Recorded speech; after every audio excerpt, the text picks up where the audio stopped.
बिस्मिल्लाहिर्रहमानिर्रहीम। अस्सलामुअलैकुम नाज़रीन, मैं आपको अपने इस चैनल जिसका नाम है बेसिक पाकिस्तानी लॉज़ इन उर्दू इसमें खुशामदीद करता हूँ और उम्मीद करता हूँ कि आप सब अल्लाह ताला के फजल व करम से खैर व आफियत से होंगे और अल्लाह ताला से दुआ करता हूँ कि अल्लाह ताला आपके लिए हर नेक काम में आसानियाँ फरमाए। आमीन सुम्मा आमीन। नाज़रीन, इस वीडियो में हम लोग नए बुकला के लिए बहुत अहम मालूमात जो हैं उनके बारे में जानेंगे। ये मालूमात जो हमारे स्टूडेंट्स लॉ का जिन्होंने गैट का इम्तहान देना लॉ गैट का, उनके लिए भी बड़ी अहम है। और जो हमारे सिविल जज का इम्तहान देना चाह रहे हैं भाई जो हमारे यहाँ वकला, तो उनके लिए भी ये जो है ना बड़ी अहमियत के हामिल हैं। तो इन सब को जानने के लिए चलते हैं अगली स्लाइड पर।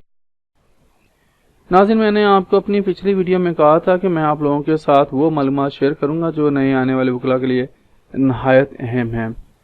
तो इन मालूमात को अच्छी तरह ज़हन नशीन कर लें। ये मालूमात एक आम आदमी के लिए भी बहुत ज़रूरी हैं। पहले नंबर पर जो हमारे पास इंफॉर्मेशन है वो ये है कि हर दीवानी मुकदमा ज़िला की निचली अदालत में दायर किया जाता है जो सीनियर सिविल जज की अदालत होती है। दूसरे नंबर पर है हमारे पास समरी सूट। ये सिविल प्रोसीजर कोड के आर्डर 37 के तहत ज़िला की जो अदालत होती है, जिसको हम लोग डिस्ट्रिक्ट कोर्ट कहते हैं, ज़िले जज की अदालत में दायर किया जाता है। ये समरी सूट जो होता है ये सिविल प्रोसीजर कोड के आर्डर 37 के तहत ज़िले जज की अदालत में दायर किया जाता है। तीसरे नंबर पर अब हम लोग जानेंगे ये जो हमारा आइली जो मुकदमात होते हैं जिनको हम लोग फैमिली सूट्स कहते हैं, वो हमारे यहाँ पर एक जो एक्ट मुरव्वज है वो है फैमिली कोर्ट एक्ट 1964। इसके तहत जो मसले मसाइल हो जाते हैं, ये जो तलाक वगैरह के, खुला वगैरह के, बच्चों की हजानत के, कस्टडी के, ऐसे जो मामलात होते हैं वो हम लोग ऐसे सूट्स जो होते हैं वो फैमिली कोर्ट एक्ट 1964 के तहत कानून के तहत देखे जाते हैं। मशरकी पाकिस्तान फैमिली कोर्ट रूल 1965 के तहत भी मुकदमात, आइली मुकदमात जो होते हैं, फैमिली सूट्स होते हैं, वो भी देखे जाते हैं। इस तरह हमारे पास दो मुरव्वज कानून हैं, एक है फैमिली कोर्ट एक्ट 1964 और दूसरा है west Pakistan family court rules 1965। पांचवें नंबर पर हमारे पास जो इन्फॉर्मेशन है, आइली मुकदमात वहाँ पर, आइली मुकदमा जो फैमिली सूट वहाँ पर होगा जहाँ पर यानी जिस ज़िला में औरत रहाइश पजीर होगी, चाहे वो आर्जी तौर पर रहाइश पजीर हो। छठे नंबर पर जो हमारे पास इन्फॉर्मेशन है, बच्चों से मुलाकात का हक वालिदैन में से दोनों का है। अदालत इससे इनकार नहीं कर सकती जब तक कि उन दोनों में से कोई एक इनकार ना कर दे। नाज़रीन, ये जितनी भी इंफॉर्मेशन मैं आप लोगों के साथ शेयर कर रहा हूँ ये बड़ी अहम इंफॉर्मेशन है।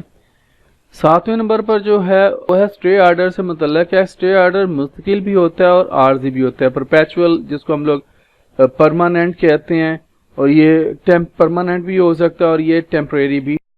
आठवां पॉइंट है स्टे आर्डर से मुतल्लक ही है और इसमें हम लोग स्पेसिफिक रिलीफ एक्ट 1877 को भी डिस्कस कर रहे हैं।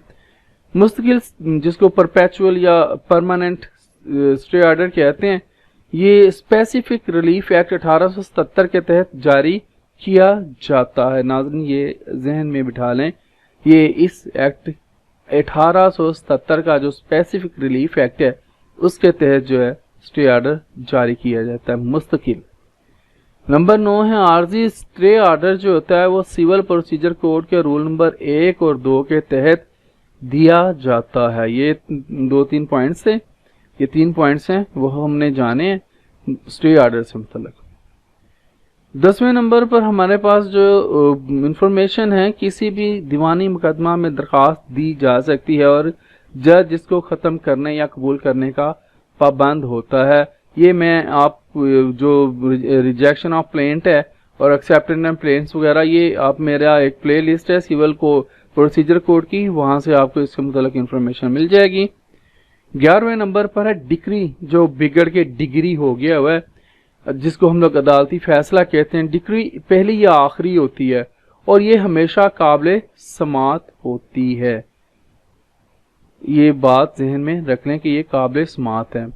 12واں جو ہے ہمارے پاس پوائنٹ انفارمیشن ہے، ایک حکم جو آرڈر جس کو ہم لوگ کہتے ہیں عام طور پر دہرایا جا سکتا ہے جو عدالت جاری کرتی ہے جب تک کہ یہ سول پروسیجر کوڈ کی دفعہ 104 کے دائرے میں نہ آ جائے یا آرڈر 43 کے دائرے میں نہ آ جائے۔ یہ جو عدالتی حکم ہوتا ہے ایک آرڈر ہوتا ہے۔ 13واں پوائنٹ ہمارے پاس ہے دیوانی مقدمات میں پہلی اپیل دائر کرنے کا وقت جو ہے وہ 30 دن ہے۔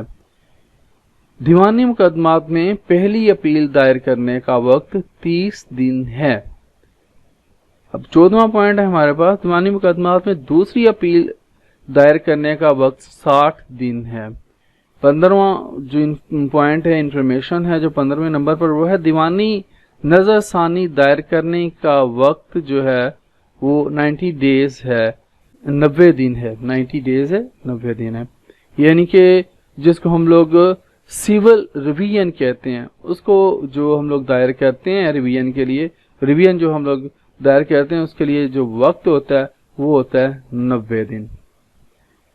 اب دیوانی نظر ثانی سول پروسیجر کوڈ کے سیکشن 115 کے تحت دائر کی جاتی ہے۔ یہ جو سول ریویژن ہوتی ہے یہ سول پروسیجر کوڈ کا جو سیکشن 115 ہے اس میں اس کا ذکر ہے، یہ اس کے تحت دائر کی جاتی ہے۔ اور یہ 17 نمبر پر جو ہمارے پاس انفارمیشن ہے 17 پر وہ ہے پٹیشنر جس کو ہم لوگ درخواست گزار کہتے ہیں، جس نے نظر ثانی کی اپیل دی ہوتی ہے، درخواست دی ہوتی ہے۔ نظر ثانی میں اس بات کا پابند ہوتا ہے کہ وہ ٹرائل کورٹ میں تمام ریکارڈ مہیا کرے، یعنی کہ پٹیشنر نے جو ٹرائل کورٹ میں نظر ثانی کی جو اس نے درخواست دی ہے تو وہ جو ہے اس میں جو بھی پرووائڈ کرے گا ڈیٹا شیٹا ریکارڈ پرووائڈ کرے گا وہ پٹیشنر کرے گا، درخواست گزار کرے گا، وہ پابند ہے۔ 18ویں نمبر پر جو ہمارے پاس انفارمیشن ہے وہ ہے پہلی اپیل قانوناً بھی دیکھی جاتی ہے اور حقیقتاً بھی دیکھی جاتی ہے، یعنی کہ پہلی اپیل کویسچن آف لا بھی ہوتی ہے اور کویسچن آف فیکٹ بھی ہوتی ہے۔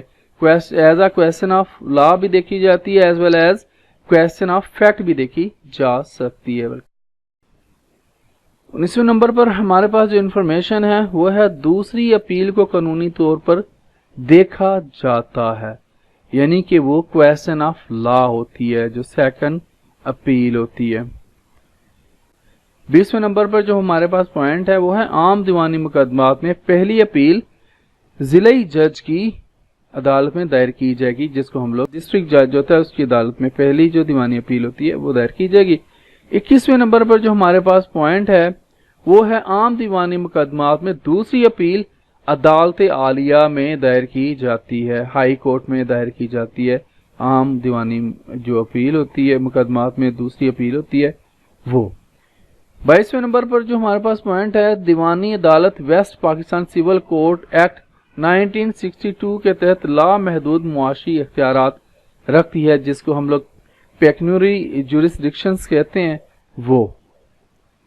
23ویں نمبر پر ہمارے پاس جو انفارمیشن ہے عام حالات میں ضلعی حکومتوں نے دیوانی عدالتوں کے معاشی اختیارات مختلف رکھے ہیں، یعنی کہ جو پیکنوری ان کے جو اختیارات ہیں وہ مختلف رکھے ہوئے ہیں ڈسٹرکٹ گورنمنٹس نے۔